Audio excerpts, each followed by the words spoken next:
श्री महाप्रभु जी वाणी 30 सितंबर 1982। सत्य, सरलता व प्रेम के सिद्धांत के अनुसार जीवन बिताना और सभी को इसकी शिक्षा देना मनुष्य का परम कर्तव्य है और यही महान योग है।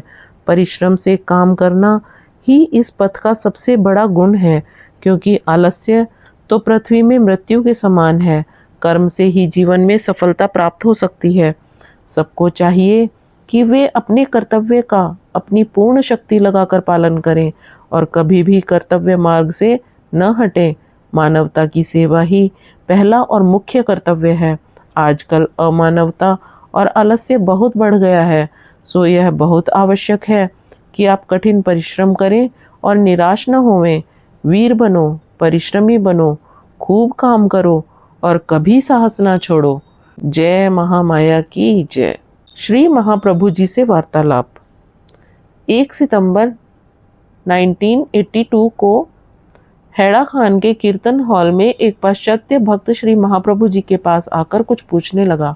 वह चाहता था कि इस बार वह यदि भारत आवे तो एक लंबे अरसे के लिए वीज़ा प्राप्त कर सके और वह अपना सर्वस्व प्रभु के चरणों में अर्पित करना चाहता था। श्री महाप्रभु जी ने उसे कई दिनों में मंदिर की पूजा का काम सौंपा था। इसी बीच एक बाबा जी जो श्री महाप्रभु जी के ही शिष्य थे से इस पश्चिमी व्यक्ति का परिचय हुआ था और उन्होंने इसे दीक्षा देने को कहा था। उसने श्री महाप्रभु जी से पूछा कि क्या वह इस बाबा जी से दीक्षा ले सकता है। श्री महाप्रभु जी ने उस विदेशी को फौरन अपने देश लौट जाने को कहा और कहा कि अब यहाँ आने की आवश्यकता नहीं है। वह दुखी होकर पैरों पर गिर पड़ा और नाराजगी का कारण पूछने लगा। तब प्रभु जी बोले, तुमको अपने देश लौटने की आज्ञा इसलिए हुई है कि तुमने अपना विश्वास खो दिया है। यदि तुम एक सच्चे भक्त होते तो तुम्हारा मन स्थिर होता और तुम्हारा विश्वास अडिग होता। तुम क्या नादानी कर रहे हो कि एक ऐसे कच्चे योगी से दीक्षा लेना चाहते हो जो स्वयं ही अभी योगी नहीं बन सका। मुझे यह पसंद नहीं है। मैं अपने भक्त को अभय दान देता हूँ, जिससे वह विश्वास पूर्वक निर्भय होकर रहता है। मैं अपने भक्त की पूरी जिम्मेवारी लेता हूँ और उसे मुक्ति देता हूँ। जिस तरह की दीक्षा की आवश्यकता होगी मैं स्वयं दूंगा। फिर तुमको इधर उधर भटकने की क्या आवश्यकता है।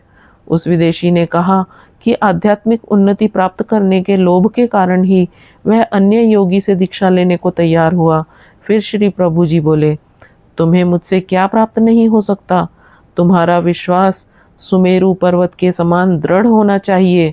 सूर्य व चंद्र भी अपना पथ बदल सकते हैं, परंतु एक सच्चा विश्वासी भक्त कभी अपने विश्वास से नहीं डिगता या हिलता है। एक सच्चा भक्त भगवान के लिए अपने जीवन को बलिदान करने के लिए तैयार रहता है और अंतिम श्वास तक विश्वास में अटल रहता है। वह झूठे सिद्धांतों के चक्कर में नहीं पड़ता। उसकी मैं हरदम रक्षा करता हूँ। जय महामाया की जय।